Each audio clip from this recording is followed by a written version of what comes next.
Baik Bapak Ibu, silakan sambil menikmati hidangan yang sudah disediakan oleh panitia. Bapak Ibu, untuk kegiatan hari ini kita akan membahas 3 aspek penting atau 3 tema penting. Yang pertama terkait dengan kebijakan akreditasi dan PDN tahun 2024. Terus nanti kita akan membahas tentang bagaimana aplikasi Sispenanya. Terus yang terakhir nanti bagaimana proses akreditasi yang di dalamnya kita akan membahas tentang instrumen-instrumennya, indikator-indikator apa saja yang dibutuhkan dalam kegiatan akreditasi. Nah, untuk kebijakan akreditasi ini insya Allah nanti akan saya sampaikan sendiri. Terus untuk aplikasi Sispena akan disampaikan oleh tim IT Mas Wawan. Yang untuk proses akreditasinya oleh asesor Bapak Soekarno. Yes, jadi ada 3 materi penting ya Bapak Ibu ya.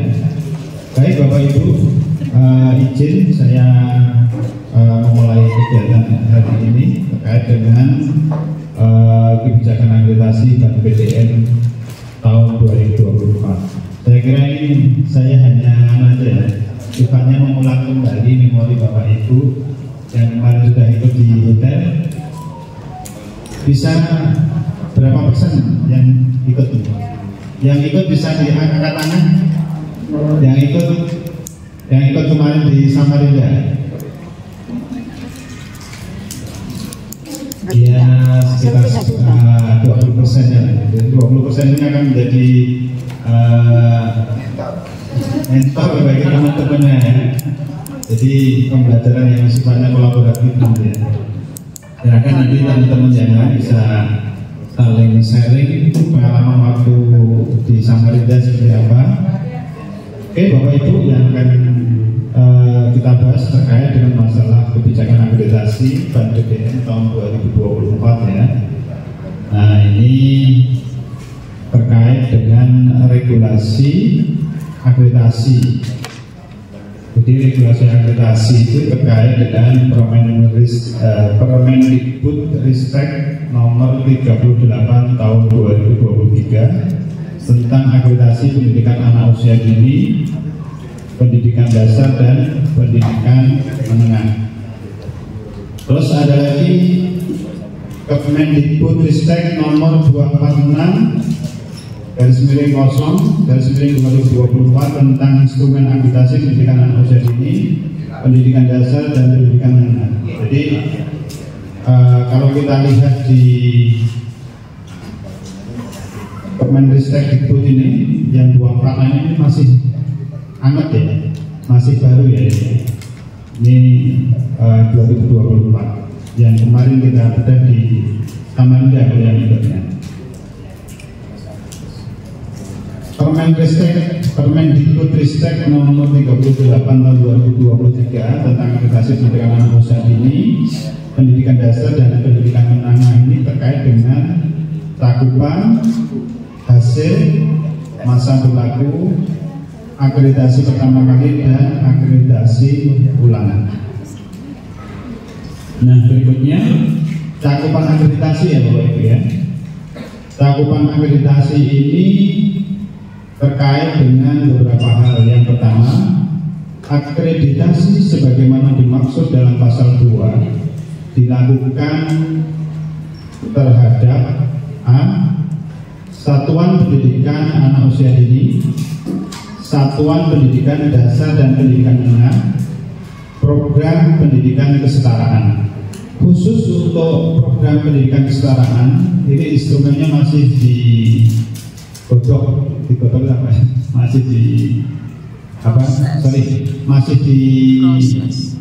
diadakan pelatihan-pelatihan bagi para asesor nantinya.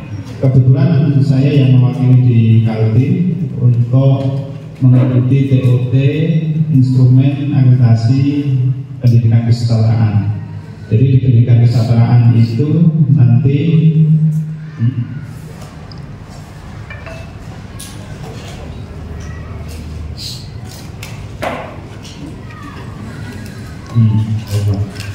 di pendidikan kesetaraan itu nanti terkait dengan kekhususan. Kalau biasanya kan ada 14 butir ya, dan di Samarinda kemarin berapa butir? 14 butir. Nah, nanti untuk pendidikan kesetaraan, Bapak Ibu ada yang dari SMK di sini. SMK itu juga ada beda. Ada yang dari PKBN. Nah, yang khusus untuk kesetaraan itu nanti ada kekhasan. Kekhasan itu ada tambahan butir 15. Butir 15 itu terkait dengan bagaimana lulusan dan peserta didik itu memiliki peran dan kontribusi dalam kehidupan bermasyarakat. Itu ada 3 indikator yang dinilai. Jadi tambahannya di situ. Kalau yang biasanya itu 59 indikator, tapi kalau nanti kesetaraan itu menjadi 62 indikator. Terus cakupan akreditasi untuk pendidikan anak usia dini sebagaimana dimaksud dimaksud ayat 1 huruf A mencakup. Jadi kalau pendidikan anak usia dini ini terkait dengan ini taman kanak-kanak, Raudhatul Atfal, kelompok bermain, taman penitipan anak, taman kanak-kanak luar biasa, atau bentuk lain yang sederajat. Hari ini terkait dengan masalah satuan pendidikan dasar. Sebagaimana dimaksud pada ayat 1 huruf ini mencakup sekolah dasar, madrasah ibtidaiyah atau bentuk lain yang sederajat, serta sekolah menengah pertama, madrasah tsanawiyah atau bentuk lain yang sederajat. Jadi satuan pendidikan dasar ini ya. Terus satuan pendidikan menengah sebagaimana dimaksud itu mencakup sekolah menengah atas, madrasah aliyah, sekolah menengah kejuruan, dan madrasah aliyah kejuruan atau bentuk lain yang sederajat. Terus berikutnya adalah program pendidikan kesetaraan.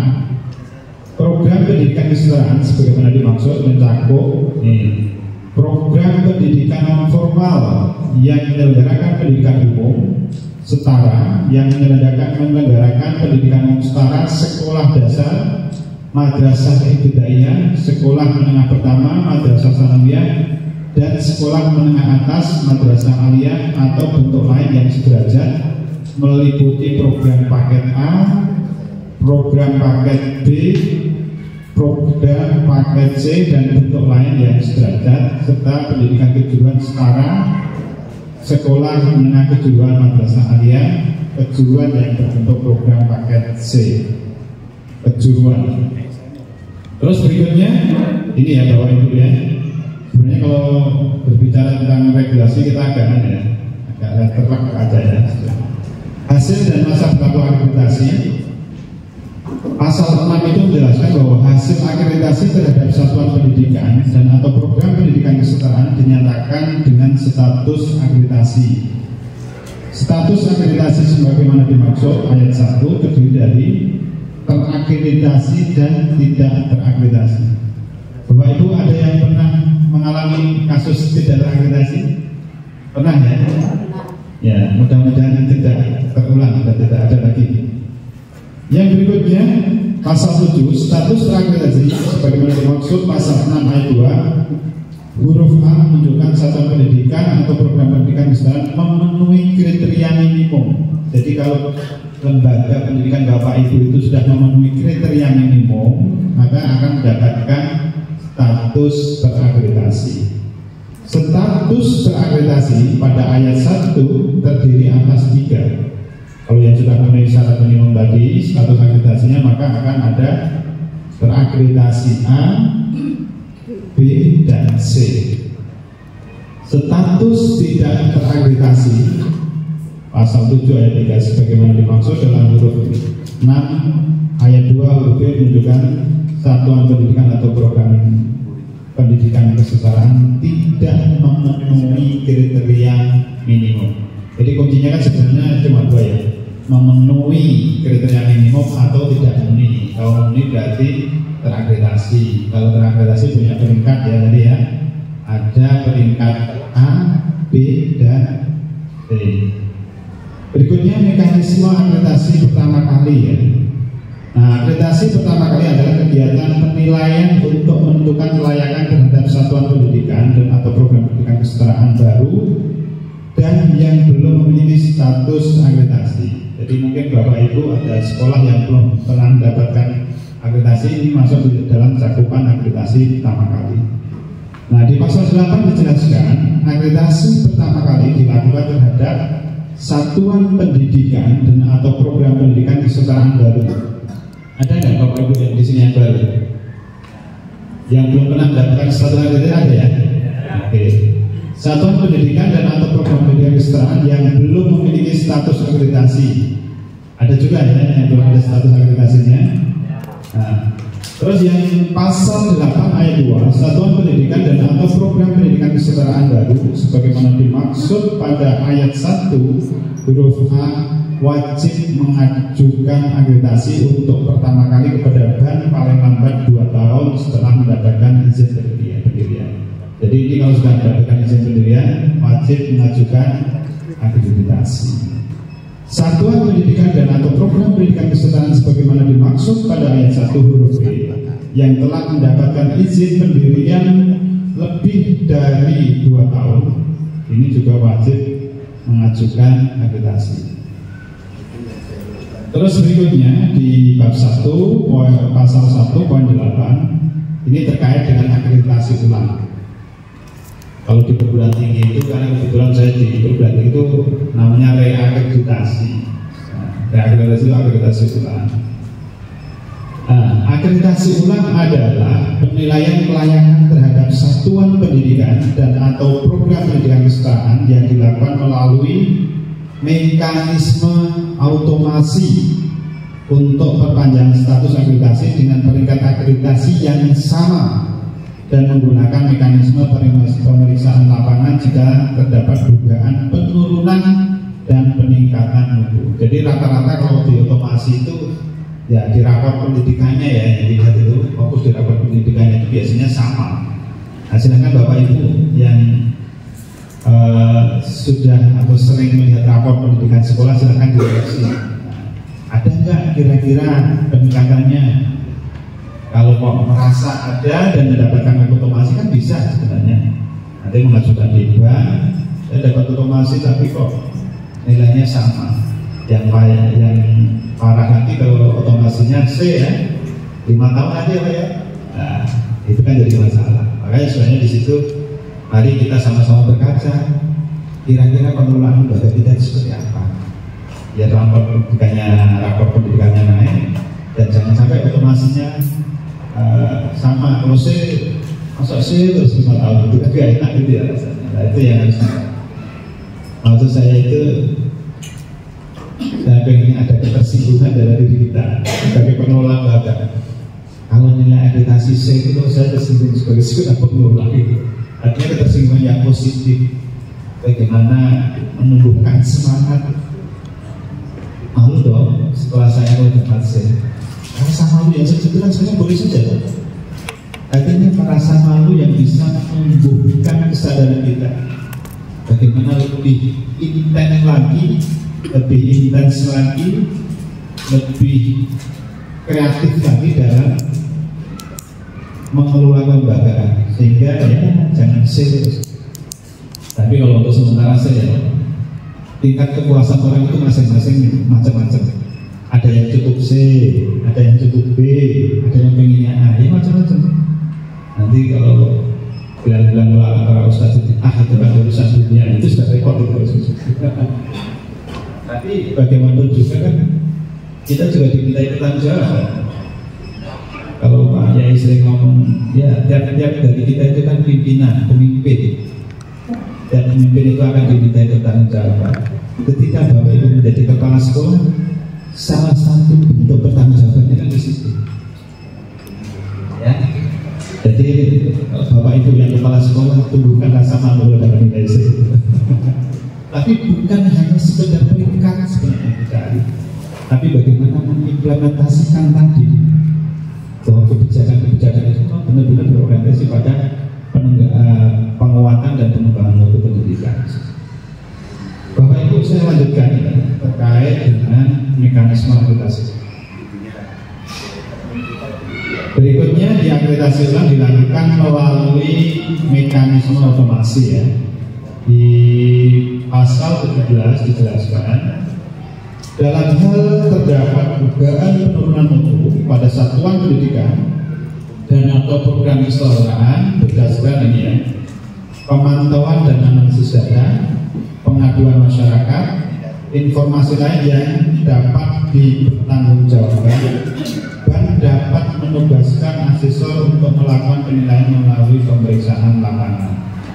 Jadi bisa saja di sini ya, kalau memang di situ ada penurunan ya, penurunan terhadap mutu itu bisa saja disidak bahasanya, jadi dilakukan pemeriksaan di lapangan.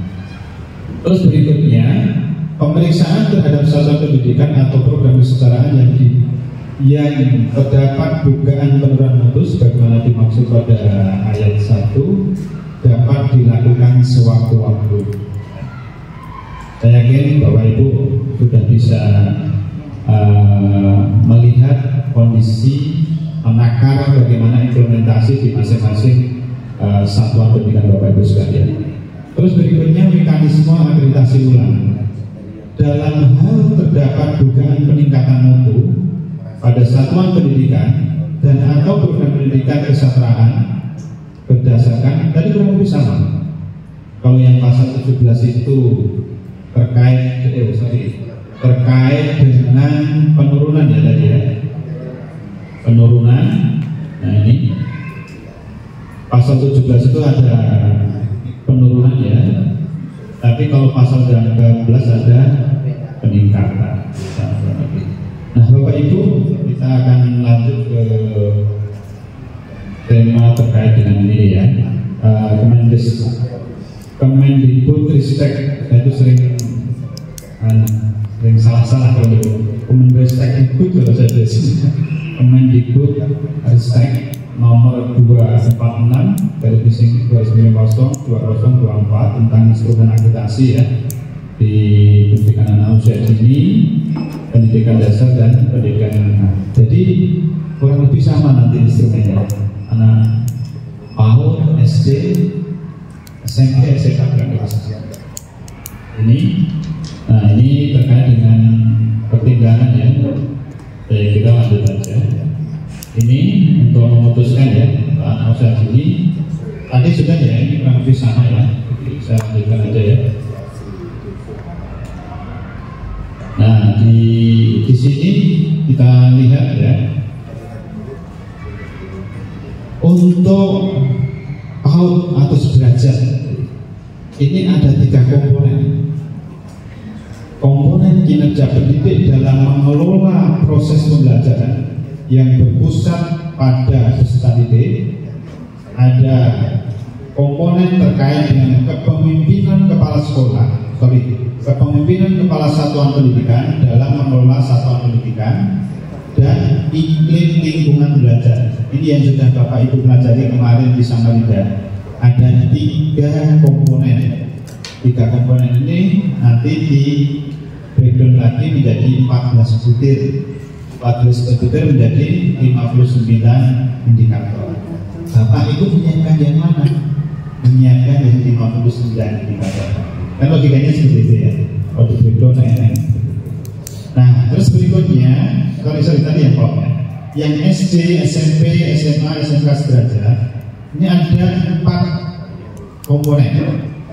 Yang pertama adalah kinerja pendidik dalam mengelola proses pembelajaran yang berpusat pada peserta didik, sama ya. Yang kedua adalah kepemimpinan kepala sekolah, kepala satuan pendidikan dalam mengelola satuan pendidikan. Yang ketiga adalah iklim lingkungan belajar, ini sama ya. Dan yang keempat adalah kompetensi hasil pembelajaran lulusan dan atau peserta didik. Bapak Ibu, yang 4 ini nanti aplikasi yang nilai. Tetapi yang divisitasi, yang di cross check data di lapangan itu komponen 1 sampai 3 tadi, yang 59 indikator itu nanti yang akan divisitasi, yang akan dinilai di lapangan. Ini yang nomor 4 itu kita bisa itu sudah otomatis di aplikasi. Jadi kita menyiapkan 3 komponen tadi. Nah, ini perubahan akreditasi ya. Nah, akreditasi adalah akuntabilitas publik. Jadi kalau Bapak ikut sebagai kepala sekolah, ya ini bagian dari tanggung jawaban Bapak Ibu selaku kepala sekolah mempertanggungjawabkan kepemimpinan di hadapan publik. Ini loh, untuk kemungkinan saya itu diakui dengan bentuk akreditasi. Ini loh, hasil pengelolaan lembaga kami diakui dengan bentuk akreditasi.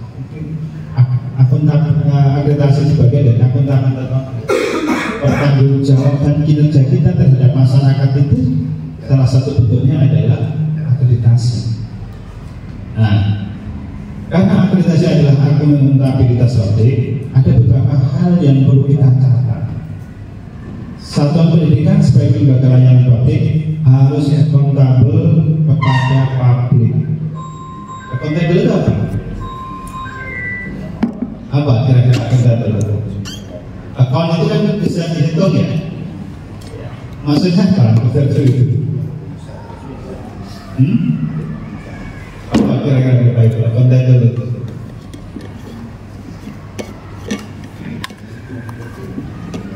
Ya, bisa dinilai, bisa kayaknya. Tetapi itu terkait dengan ya penilaian kepercayaan masyarakat nanti seperti apa terkait pertanggungjawaban kita.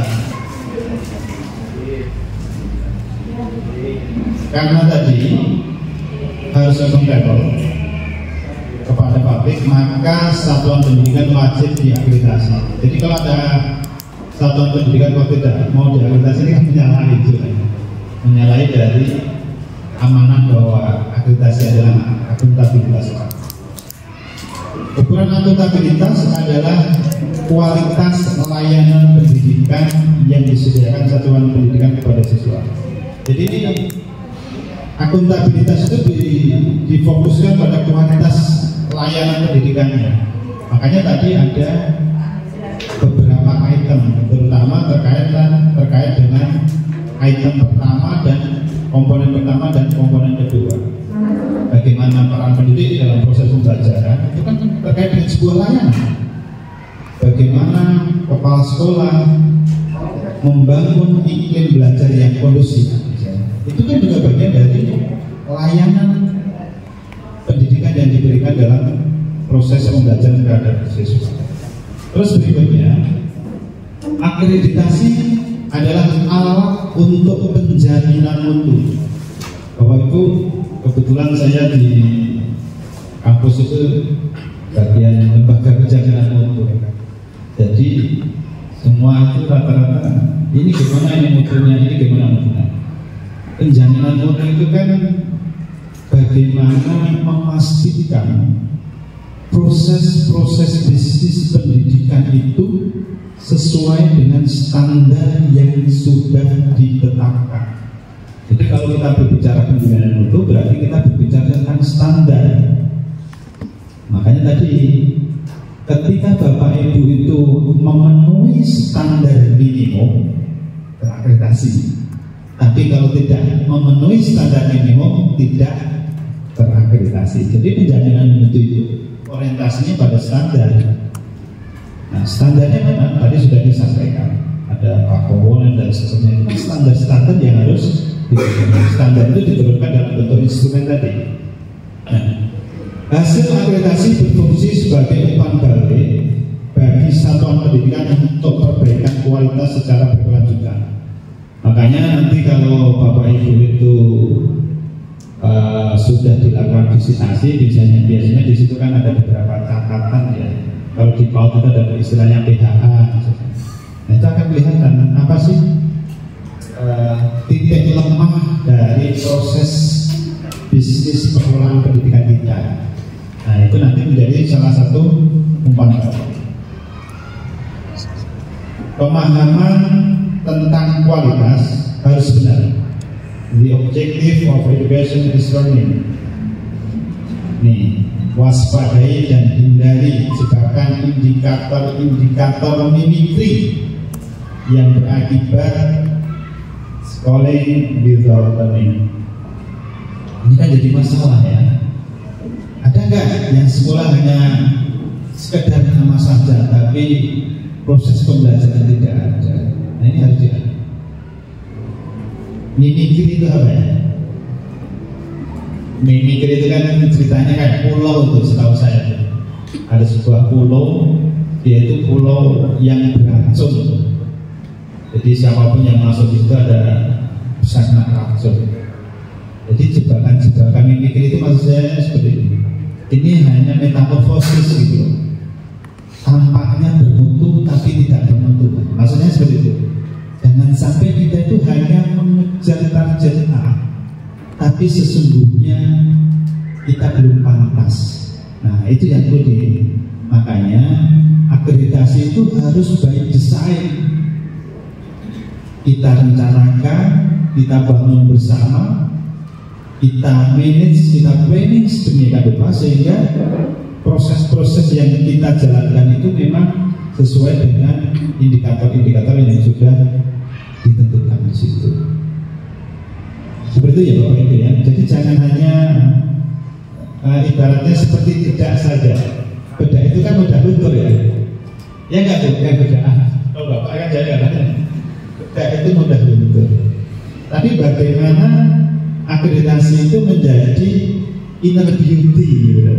Jadi itu sudah membudaya, ada dalam diri kita gitu.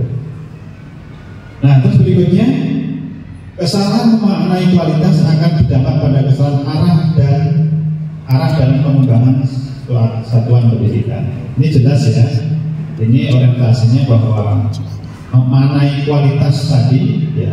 Kualitas itu bukan hanya sebatas pada aspek-aspek, misalnya sarana prasarana yang bagus, sarana prasarana yang memadai, tapi ada aspek-aspek lain yang memang harus diperhitungkan. Justru pada akreditasi atau perbedaan akreditasi 2024 ini, aspek sarana prasarana Bapak Ibu yang asesor kayaknya kurang apa ya, mendapatkan sentuhan secara maksimal. Justru esensinya, performanya itu seperti apa lembaga menyelenggarakan proses pendidikan yang memenuhi indikator-indikator yang ada. Bisa saja sarana prasarana itu apa adanya, tetapi nilai-nilai itu justru muncul di situ gitu. Nah, makanya di situ kan perlu adanya pengembangan kreativitas guru dalam proses pembelajaran itu seperti apa. Tapi mungkin juga nanti ada sarana prasarana yang memang mendukung, misalnya lab gitu ya, itu kan lab diperlukan. Terus berikutnya, akreditasi bukan penghakiman. Kalau nanti Bapak Ibu dapat nilai katakanlah C, itu bukan penghakiman ya, melainkan tadi yang disampaikan dari Pak Kadis tadi, general check up gratis yang sudah disediakan oleh pemerintah pusat. Jadi akreditasi itu untuk general check up. Kalau bahasa saya itu untuk melihat apa ya, sejauh mana kematangan kita dalam mengimplementasikan itu. Kalau bahasa kedokteran tadi general check up, ya dicek semua komponen-komponen untuk akreditasi dengan 59 instrumen tadi, kira-kira yang bermasalah di mana, tersumbat nggak ini aliran darahnya atau apa? Nah itu. Jadi kan nanti kan ada instrumen yang akan kita cek semua. Kalau dalam perguruan tinggi saya sering mengatakan ini maturitasnya. Anda itu sudah matang atau belum maturitasnya? Maturitas dalam mengimplementasikan itu. apakah masih kekanak-kanakan, sudah mulai dewasa atau seperti apa. Semakin maturitasnya tinggi, nilainya akan semakin tinggi. Terus berikutnya ini ya, sangat penting bagi satuan pendidikan, pemerintah, daerah dan Kemenak sebagai pemegang kewenangan implementasian. Ini intinya di sini bahwa hasil akreditasi itu harus ditindaklanjuti, bukan hanya berhenti pada selembar kertas nilai atau sertifikat ya Bapak Ibu ya, sertifikat A, B atau C, tapi ini adalah bagian sebuah proses. Kebetulan saya bagian dari asesor di Landik. Landik itu untuk prodi-prodi pendidikan di perguruan tinggi ya. Itu lebih mengarah pada pembinaan. Jadi akan dipantau hasil akreditasi tahun ini, nanti akan dipantau tidak lanjut juga. Nah, artinya apa? Kita lebih menekankan pada aspek kebersinambungan implementasi penjagaan mutu di masing-masing lembaga. Kalau di Dasman berarti implementasi terhadap instrumen itu dan dilaksanakan terus-menerus atau tidak? Atau hanya kalau setelah akreditasi sudah mentok sudah di situ? Nah, ini menjadi pertanyaan kita. Ini akreditasi bukan pertandingan antara satuan pendidikan. Tempat Mobo A, tempat saya B, tempat saya C. Nah, ini bukan benar. Tapi ya akreditasi itu sebagai, saya lebih senang menggunakan general check-up kita. Kira-kira kita itu sehat nggak akreditasinya? Terus berikutnya ini Bapak Ibu ya, perubahan sistem akreditasi. Ini yang dulu ya. Yang dulu itu fokus pada kepatuhan administrasi dan aturan standar yang kaku dan tinggi. Jadi kalau yang dulu itu fokusnya pada evidence-nya ya, bukti-buktinya ya. Kalau sekarang lebih ke performanya, fokus pada aspek-aspek yang mendukung siswa belajar mengembangkan dirinya. Nah, terus kalau di perangkat berakreditasi PAUD dan PNS, perangkat berakreditasi di SM sekolah madrasah itu ada IASP 2020. Kalau di PAUD ada IPV, PAUD dan PKBM. Terus untuk kegiatan visitasinya ini ada visitasi, ada dashboard monitoring system dan SM, ada dapodik untuk Kemendikbud, Fristek dan MS untuk Kemenak. Nah, untuk saat ini kan lebih fokus pada aspek-aspek esensial yang mendukung siswa bisa belajar mengembangkan dirinya dengan baik. Terus diselaraskan dengan rapor pendidikan. Tadi sudah disampaikan oleh Pak Kadis bahwa peringkat akreditasi itu selaras sejalan dengan rapor pendidikan. Kalau rapor pendidikannya bagus, insya Allah akreditasinya akan bagus. Instrumennya akreditasi banyak di sini. Oke, saya lanjutkan di sini. Nah, ada beberapa prinsip instrumen yang digunakan dalam proses akreditasi. Yang pertama adalah prinsip inklusif. Yang kedua kontekstual. Yang ketiga adalah bermakna. Prinsip inklusif, Bapak kalau pola pandangnya, cara pandangnya pengen inklusif atau eksklusif? Eksklusif. Siapa yang pengen eksklusif? Ya. Oke. Prinsip inklusif itu terkait dengan ini, mengenali karakteristik umum yang berlaku untuk semua jalur, jenjang dan jenis pendidikan dengan tetap memperhatikan karakteristik khusus dari masing-masing jalur, jenjang dan jenis yang berbeda. Artinya apa sebenarnya? Inklusif ini lebih menekankan pada fleksibilitas. Yang mau kita nilai itu jalur pendidikan apa, jenjang apa, jenis pendidikannya apa. Jadi kan sifatnya fleksibel. Berbeda kalau eksklusif. Saya punya alat eksklusif itu ya spesifik saja. Makanya dalam konteks agama itu ada cara pandang inklusif, ada eksklusif. Kalau inklusif kan silahkan masuk semuanya, silahkan. Itu inklusif. Karena apa? Ya sama tadi prinsip penilaian itu. Prinsip ini bisa digunakan untuk jenjang PAUD, untuk jenjang apa? Untuk SD, SMP, SMA, madrasah, aliyah, kesetaraan bisa. Kontekstual ini kan mengakomodir keragaman cara sekolah menyediakan layanan pendidikan yang berkualitas, bermakna, berkaitan dengan manfaat bagi penyelenggaraan layanan pendidikan dalam memperkuat dan mempertahankan kinerja yang baik serta memperbaiki kinerja yang masih perlu ditingkatkan. Nah, kalau yang sebelumnya kan terpisah. Nah, prinsip inklusif ini butir-butir itu dapat digunakan oleh seluruh tingkat dan jenis layanan.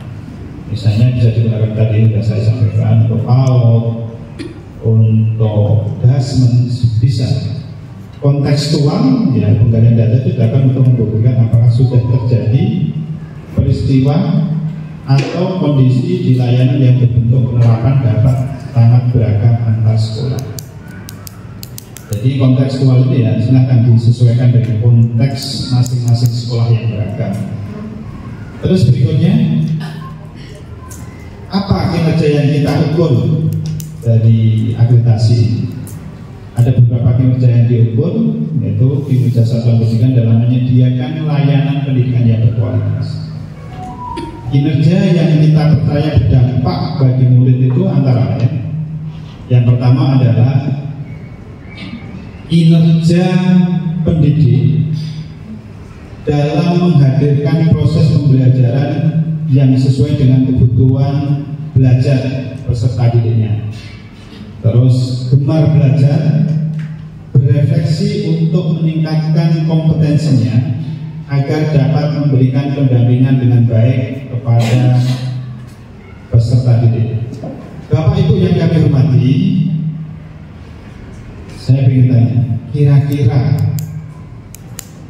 untuk refleksi misalnya, Bapak Ibu itu kalau melakukan refleksi kegiatan pembelajaran berapa kali dalam satu semester? Ada nggak refleksi itu? Nah, kalau di sini diinginkan sebagai sekolah yang kita ciptakan, sekolah yang berkualitas itu, bahwa pendidik itu menghadirkan proses pembelajaran yang sesuai dengan kebutuhan pendidik peserta didiknya. Ada gemar belajar, refleksi. Kita kan harus refleksi kan di sini. Nah, kalau PTK kan melakukan refleksi ya. Nah, sebenarnya kalau PTK yang semester itu bagus. Nah, itu kan bagian dari catatan kita bahwa kita juga melakukan refleksi diri terhadap proses pembelajaran. Kan bisa dilakukan. Nah, refleksi diri itu muhasabah diri terus setiap semester gitu. Nah, terus berikutnya, kinerja kepala satuan pendidikan dalam memimpin warga satuan untuk memberikan layanan yang sesuai dengan visi, misi, dan kebutuhan belajar peserta didik, serta terus berupaya untuk meningkatkan kualitas layanan ini. Bapak Ibu di sini ada yang diamanai menjadi kepala satuan pendidikan, kepala sekolah yang ada di sini? Ada. Silahkan yang bukan kepala sekolah angkat tangan. Yang bukan kepala sekolah angkat tangan. Ya, terima kasih. Saya gak enak ngomong nanti kualat ya. Oke. Artinya Bapak Ibu punya tugas yang mulia, bagaimana membentuk, menciptakan layanan pendidikan yang berkualitas. Bagaimana Bapak membuat kebijakan-kebijakan sehingga kebijakan itu mengarah pada visi dan misi sesuai dengan kebutuhan peserta didik. Kira-kira kalau ini ada di mana dokumen seperti ini? Di mana Bapak Ibu bisa melihat kebijakan kepala sekolah yang mendukung KSP, KSP, terus apa? RKP, apa lagi? KSP, RKP, ya paling nggak ada di itu ya, dua dokumen penting itu ya. Itu kan bagian dari kebijakan kepala sekolah. Dan itu menjadi bagian dari dokumen wajib yang kemarin ya disampaikan kan seperti ya, itu menjadi dokumen wajib 5, harusnya kan 6 ya, 6 itu kan foto video ya, kita anggap aja yang bentuknya dokumen kan 5, itu menjadi 2 dari 5 yang wajib yang nanti harus di-upload ketika Bapak Ibu mau mengajukan akreditasi, di pravisitasi nanti harus di-upload. Ada Bapak Ibu yang belum punya tadi RKT ya? Semua sudah ada, 2 dokumen tadi sudah ada.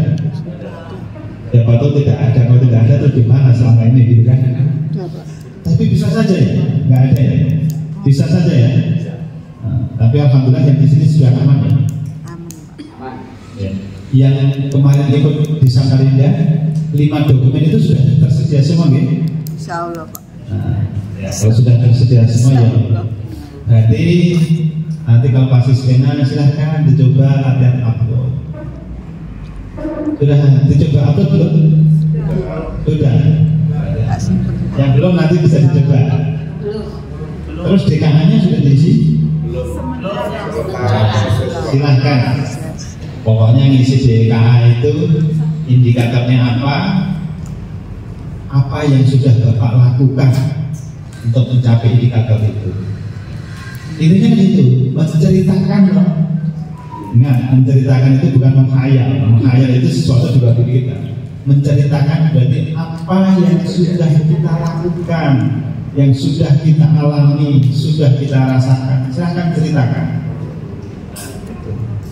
Jadi indikator ini kami capai dengan ini. Intinya DKA itu kan menceritakan bahwa indikator yang ada di situ, mohon maaf, butir ya, butir yang ada di situ kan ada indikatornya. Itu kan diceritakan dengan bentuk implementasi di satuan pendidikan. Nah, nanti silahkan.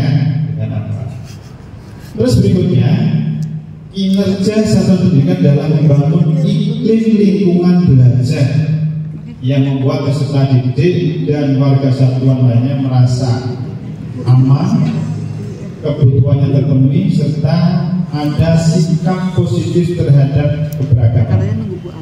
Nah, ini yang menjadi salah satu isu sekarang itu terkait dengan isu bullying, perundungan.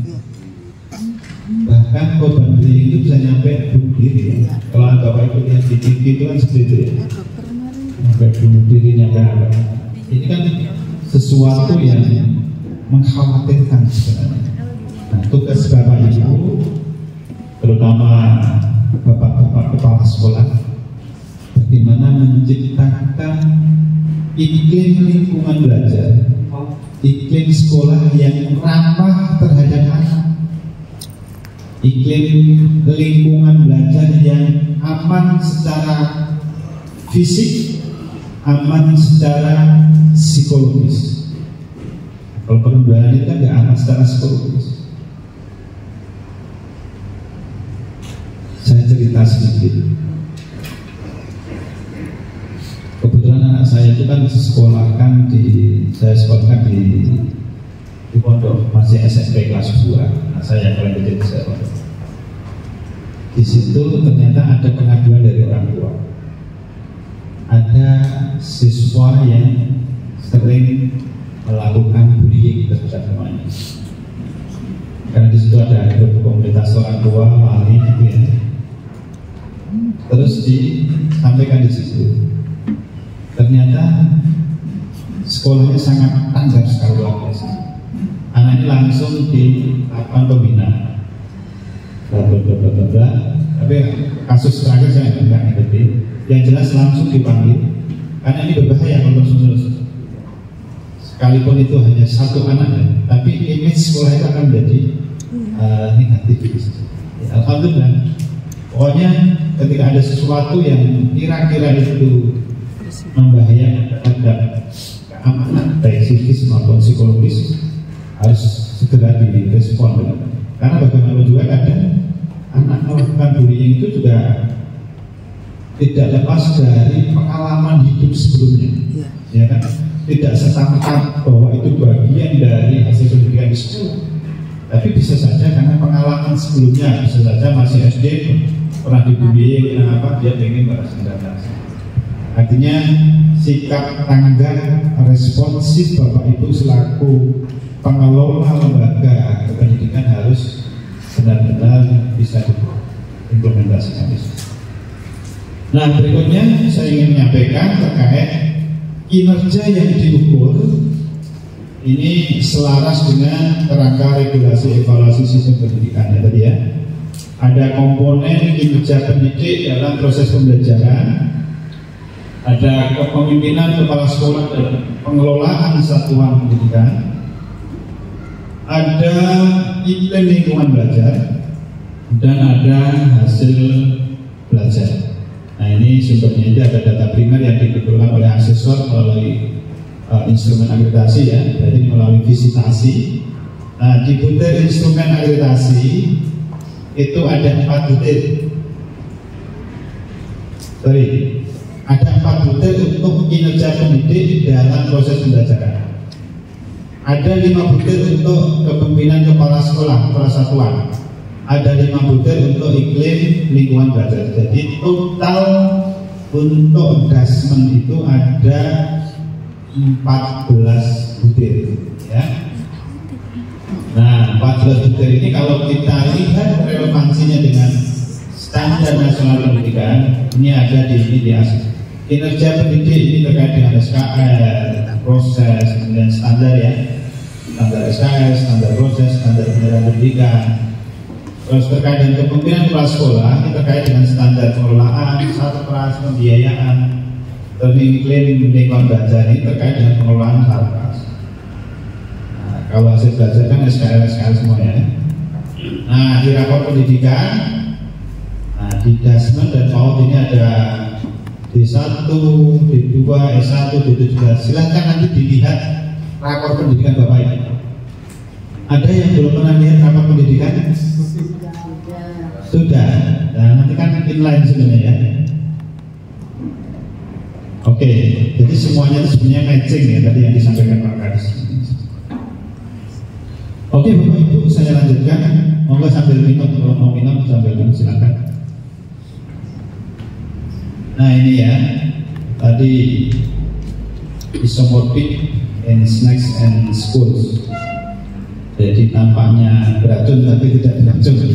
Biasanya kan begitu. Mari kita tinjau kembali bahwa terkait dengan kinerja selama ini ya, sekolah sebagai pusat pelaksanaan administrasi pendidikan bukan sebagai wahana penumbuhan budaya belajar. Kira-kira benar nggak ini? Mari kita tinjau kembali ini cara kita bekerja selama ini. Sekolah sebagai pusat pelaksanaan administrasi pendidikan bukan sebagai wahana penumbuhan budaya belajar. Ini kira-kira pas atau enggak dengan kondisi saat ini? Kalau tempat itu nggak pas ya. Sepakat nggak Ibu? Sekolah itu hanya sekedar administrasi pendidikan. Sepakat nggak? Tidak. Tapi jangan. Masih ada juga ya. Dinamika seperti ini ada juga kan? Hanya sekedar administrasi sendiri. Akhirnya apa? Budaya untuk menumbuhkan belajar pada peserta didik itu nggak muncul di situ. Terus buku-buku hanya sebagai penghias perpustakaan. Anak-anak sering purpose nggak? Sering Pak. Sering. Tapi di purpose bawa HP misalnya. Tempat itu boleh nggak anak bawa? Nggak boleh. Berarti dikumpul per kelas. Ya. Terus berikutnya, guru-guru harus berkualifikasi sarjana, tetapi diharapkan hanya menjalankan setiap petunjuk. Maksudnya apa ini? Guru-guru itu harus berkualifikasi sarjana, tetapi diharapkan hanya menjalankan setiap petunjuk. Maksudnya apa? Ini kan sekedar formalitas saja ya. Iya. Tapi bagaimana esensi, bagaimana dia bagi seorang sarjana, nah sebenarnya makanya di situ sebenarnya kemampuan kita itu kan bagaimana membangun diri menjadi pendidik yang benar-benar sesuai dengan kompetensi yang kita miliki. Rombel kecil hanya agar sesuai dengan standar, tetapi tidak meningkatkan efektivitas belajar siswa. Terus menerapkan kurikulum merdeka, tetapi hanya mengganti dokumen, tidak bertransformasi menuju pembelajaran yang memerdekakan. Ini nanti dinamika ini. Kalau Kurman itu intinya di mana? Kurman itu kan intinya kan berpusat pada peserta didik ya. Bagaimana peserta didik itu diberi kesempatan seluas-luasnya bisa berkembang sesuai dengan kemampuan yang dimiliki. Pembelajarannya pun menggunakan pendekatan PBL, PJBL seperti itu. Kalau Kurman masih masih ceramah terus itu kan nggak pas ya. Nah itu nanti kan akan dilihat di situ. Apakah pembelajaran itu berpusat pada peserta tidak? Memberikan memfasilitasi anak untuk bisa berkembang atau tidak? Oke ya, saya lanjut ini yang akreditasi yang divisasi dan diotomasi ya tadi ya. Pada tahun 2024, Bank BDN telah menetapkan sasaran akreditasi jenjang pendidikan dasar dan menengah, satuan pendidikan dan atau program pendidikan kesetaraan sebagai sasaran khusus. Jadi tahun ini sudah ada sasaran akreditasi ya di Kutim itu ada 34 ya. Ini ada SD-nya, yang paling SD 17. Ada Madrasah Ibtidaiyahnya 1, SMP 3, MTS 4, SMA-nya 2, MA-nya 4, SMK 4, SLB 1, PKBM 1. Yang dari SLB ada nggak ini? Ada. Dari SLB negeri ya Bu ya? Iya Pak. Ya. Jadi SLB ini instrumennya masih diproses diinternalisasikan kepada asesor-asesor. Insya Allah dalam minggu ini nanti akan ada pelatihan untuk asesor untuk SLB. Kalau SLB itu fokusnya kemana? Kita akan dilihat. Biasanya kan ke arah kemandirian ya, bukan ke arah yang lain. Mandiri aja sudah senang kan? Jadi targetnya juga berbeda-beda. Tidak sama dengan yang normal. Oke. Nah, terus sasaran akreditasi ini juga telah diperiksa ya. Biasanya kalau kemarin itu kan kita mengirim surat ke dinas untuk memberikan data sekolah. Data sekolah itu nanti akan kita ajukan. Terus kita terkait dengan dari hasil yang sudah ditetapkan tadi nanti akan divisitasi atau mau diotomasi.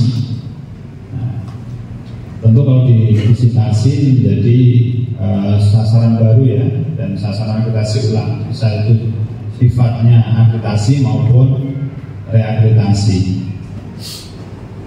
Terus ada juga yang sifatnya otomasi tadi ya. Nah ini berikutnya sasaran akreditasi sekolah dan madrasah SM. Kriteria sasaran itu yang pertama, sasaran pertama kali. Sasaran pertama kali. Terus yang kedua, tidak terakreditasi lebih dari 2 tahun. Lebih atau kurang nih Bapak Ibu? Lebih dari 2 tahun. Terus yang berikutnya adalah yang menjadi sasaran adalah sekolah madrasah yang diotomasi 1 tahun di 2023. Berarti habis di 2024 ya. Terus berikutnya akreditasi ulang tahun 2024 yang divisitasi tahun 2019. Berarti reakreditasi bahasanya di situ. Nah, total sasaran ini sesuai dengan kriteria itu ada sasaran visitasi, ada sasaran otomasi. Jadi sasaran itu ada 2, sasaran yang divisit dan otomatis. Nah, penetapan sasarannya, sasaran visitasi dan otomasi setiap SN per provinsi ditetapkan oleh Bank PD. Jadi yang menetapkan sasaran itu adalah pusat, bukan provinsi ya. Provinsi hanya mengusulkan nama-nama, nanti yang menetapkan jumlahnya, kuotanya itu dari pusat. Nah, instrumen dan mekanisme visitasi tadi sudah saya sampaikan. Untuk 2024 ini menggunakan instrumen baru, ada instrumen dengan proses bisnis baru. Terus yang berikutnya ada visitasi ya, yang terkait dengan visitasi yang dilakukan. Visitasi nanti akan dilakukan oleh asesor dan PDM yang sudah mengikuti pelatihan. Oke, rencana visitasi itu rencananya sih Agustus. Rencananya ini sudah bulan Agustus ya. Nah, makanya harapannya Bapak Ibu itu segera mengisi, mengunggah 6 dokumen tadi dan mengisi DKA.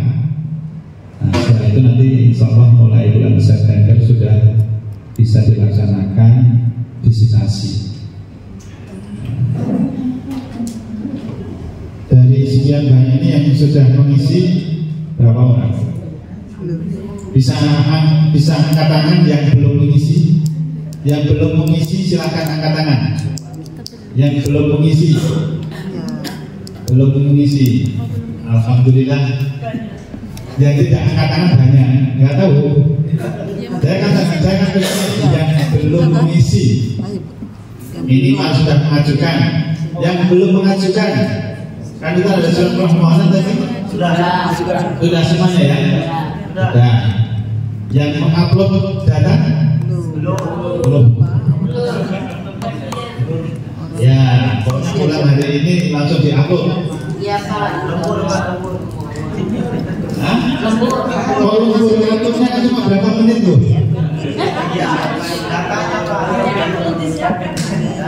Kenapa datanya? Datanya kan tinggal, kan sudah bentuk file di PDF kan sudah selesai. Yang jadi masalah adalah pengadaan datanya. Kenapa data diadakan? Karena berarti selama ini prosesnya dipikir aja tadi ya. Ada tapi tidak ada, itu gimana? Ya, nanti saya cek satu. Jadi tidak ada yang difoto. Oke, lanjut. Sasaran untuk akreditasi program pendidikan kesetaraan tadi ya. Ada sasaran akreditasi program pendidikan kesetaraan. Ini satu kriteria sasarannya. Ini kesetaraan ada dari SMK di sini. Kesetaraan PKBM ada. SMK. Ini sama ya, kurang lebih dengan yang tadi ya. Terus saya lanjut.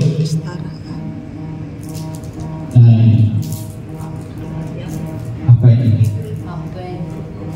Oh, siapa tahu panggilan darurat. Luar Bapak. Bagaimana prinsip dasar penetapan sasaran visitasi dan otomasi? Apa sih prinsip-prinsip yang dijadikan dasar untuk menetapkan sasaran visitasi dan otomasi? Yang pertama, otomasi hanya dilakukan terhadap sekolah madrasah akreditasi ulang atau reakreditasi. Ya, Bapak Ibu, kalau sudah pernah diakreditasi berarti baru bisa diotomasi. Yang kedua, penetapan sasaran otomasi dan visitasi didasarkan hasil ini, Asesmen Nasional AN 2021-2020. Sekolah madrasah yang kinerjanya tetap diperpanjang otomatis 5 tahun dengan peringkat yang sama. Ya tadi yang saya sampaikan, Ini sakitnya kalau dapat C tapi dipanjang 5 tahun gitu. Nah, ini jadi masalah. Sekolah madrasah yang kinerjanya menurun divisitasi. Sekolah madrasah yang kinerjanya meningkat signifikan divisitasi. Oke, berikutnya sasaran yang menjadi prioritas visitasi satuan pendidikan. Ini ya, sasaran yang menjadi prioritas visitasi satuan pendidikan 2024. Sasaran baru yang telah meluluskan atau punya kelas akhir pada tahun ajaran 2024-2025. Nah, ini kan berarti kan yang belum pernah ya. Jadi telah meluluskan, berarti lulusnya semester kemarin ya. Atau sekarang punya kelas 3-nya ya. Iya. Ya. Kan punya kelas akhir ya.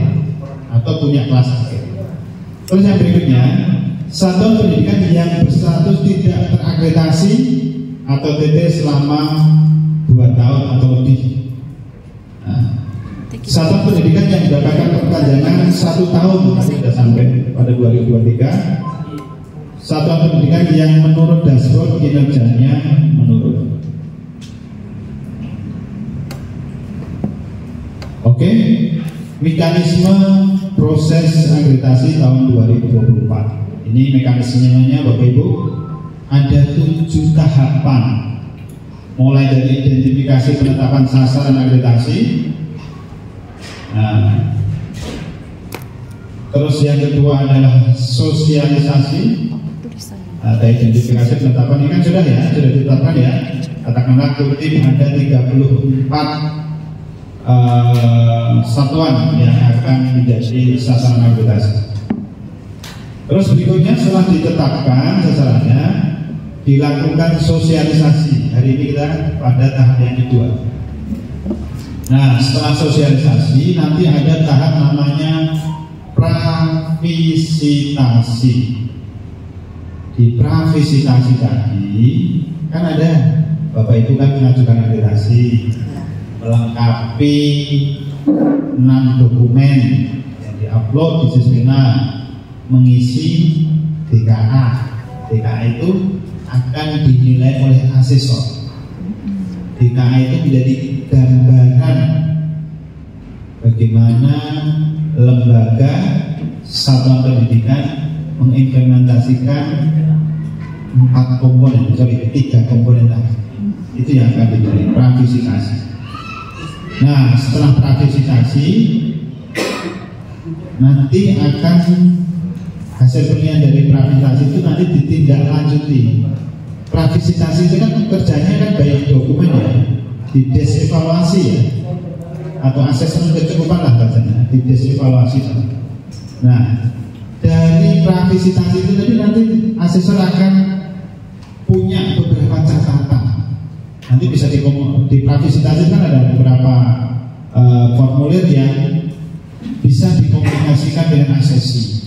Kira-kira nanti di lapangan itu saya perlu ini, bisa juga ada komunikasi. Nah, di pravisitasi ini asesor menilai tadi dokumen dan DKA. Nah, setelah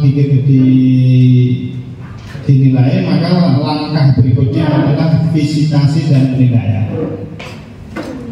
Karena pravisitasi yang dinilai hanya dokumen, maka asesor perlu membuat sebuah keputusan, perlu meyakinkan dirinya, apakah DKA yang ditulis itu benar-benar sudah diimplementasikan atau belum. Jadi Bapak Ibu, visitasi itu untuk memastikan apakah indikator itu sudah dilaksanakan, dirasakan, terus apa lagi? Diimplementasikan, bukan apa yang direncanakan. Ingat, kalau yang direncanakan tidak dinilai, yang dinilai adalah apa yang sudah dilakukan. Bisa jadi apa yang kita rencanakan tidak terimplementasi dalam proses pendidikan. Artinya apa? Maka tidak terpenuhi. Sebaliknya, tapi terimplementasi maka dia terpenuhi. Ya. Terus pertanyaannya, wah kalau kayak gitu nggak usah bikin rencana saja, yang penting dilaksanakan. Ya nggak boleh seperti itu. Artinya kepemimpinan kepala sekolahnya dipertanyakan di situ. Anda sebagai seorang manajer bagaimana manajemennya? Planning, organizing, evaluating, controlling seperti apa? Enggak jalan seperti itu. Yang bagus adalah ada perencanaan, ada pelaksanaan. Jadi sistem manajerialnya berjalan di situ. Ingat ya Bapak Ibu ya, kunci akreditasi 2024 ini adalah apa yang sudah dilaksanakan, apa yang sudah diimplementasikan, apa yang dirasakan oleh warga sekolah di situ. Bukan apa yang direncanakan, bukan apa yang diwacanakan. Ya, itu. Makanya di situ Bapak Ibu membuat cerita. Cerita itu berbahasa, idealnya cerita berbasis pengalaman apa yang telah dilaksanakan, bukan apa yang akan dilaksanakan. Oke ya, sepakat ya Bapak Ibu ya? Sepakat. Kalau sepakat silakan minum dulu.